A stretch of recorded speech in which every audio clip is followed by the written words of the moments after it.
Sa mundo ng cryptocurrency, isang pangalan ang madalas na lumulutang at yan po ay si Michael Saylor, ang founder ng MicroStrategy. Sa kanyang pinakabagong pahayag ay kanya pong inilahad ang ambisyosong plano ng kanyang kumpanya na maging isang Bitcoin bank. Ano nga ba ang ibig sabihin nito? At ayan po ang siyang ating pag-uusapan sa video na ito.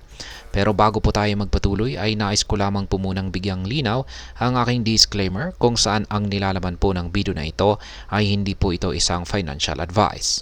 For education and information purposes lamang po ang layunin nito.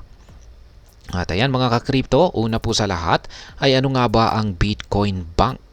Ayon kay Ginoong Saylor, ang MicroStrategy ay naglalayong maging isang institusyong pinansyal or financial institution na hindi nagpapahiram ng Bitcoin, kundi humihiram ng fiat currency mula sa mga individual at korporasyon.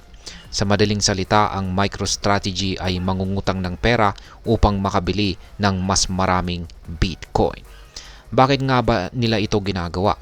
Para po kay Ginoong Saylor, ang Bitcoin ay isang superior asset at ang pinakamahusay na investment sa ika-21 siglo. Naniniwala siya na si Bitcoin ay isang store of value at isang tamang hedge laban sa inflation. Sa kanyang pananaw, si Bitcoin ay may potensyal na tumaas ang halaga sa mga darating na taon. Sa kanilang plano, ang MicroStrategy ay mag-aalok ng debt notes, shares ng kanilang stocks at iba pang low-risk instruments kapalit ng fiat currency na kanilang hihiramin.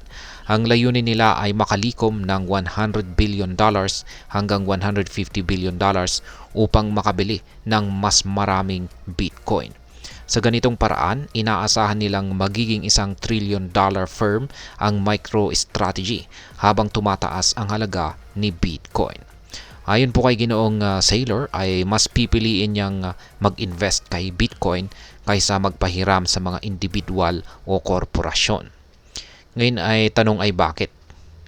Dahil naniniwala siya na mas mataas ang return on investment kay Bitcoin kumpara sa iba pang mga entities.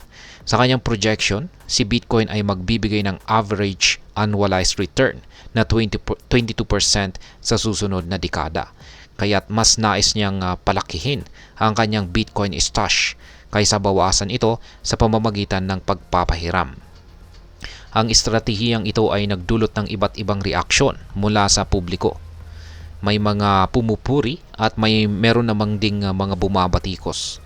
Ngunit para po kay Ginoong Saylor, ang mahalaga ay ang kanilang paniniwala sa potensyal ni Bitcoin. Sa katunayan, marami ng kumpanya ang sumusunod sa yapak ng MicroStrategy. Ilan sa mga ito ay ang Marathon Digitals, Metaplanet at Semler Scientific na nag-adapt na rin ng Bitcoin bilang kanilang primary store of value. Sa uli, ang layunin ng MicroStrategy ay maging isang Bitcoin bank na humihiram ng fiat currency upang makabili ng mas maraming Bitcoin. Sa ganitong paraan, naniniwala si Ginoong Saylor na mapapalugon nila ang kanilang kumpanya at makakamit ang kanilang ambisyosong pangarap. Sa kanyang pananaw, si Bitcoin ay hindi lamang isang asset, kundi isang revolusyon sa mundo ng finance. At ayan, ano ang masasabi mo sa estratehiyang ito ni MicroStrategy?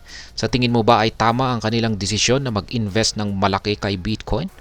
O may iba kang pananaw tungkol dito? Yan, maaari po ninyong ibahagi ang inyong opinion sa ibaba. Yan, sa pamamagitan ng komento. At ayan, ang masasabi ko po dito ay hindi dito nagtatapos ang kwento tungkol sa ambisyosong plano ng MicroStrategy at ni Ginoong Michael Saylor. Kaya, yan. At hanggang dito na lamang po tayo sa video na ito. Sana po ay inyong nagustuhan ang aking paliwanag sa video na ito. Kung inyo po itong nagustuhan, pakiclick lamang po ang like button nito. Para naman po sa mga bago lamang dito, kayo po ay aking inaanyayahan para mag-subscribe. Pakiclick na rin po ang bell icon nito dahil ito po ang siyang magsisilbing notification nito sa mga bago kong videos na akin pong ina-upload sa aking YouTube channel na ito. Marami pong salamat sa panonood. Ingat po tayo lagi at God bless po sa ating lahat.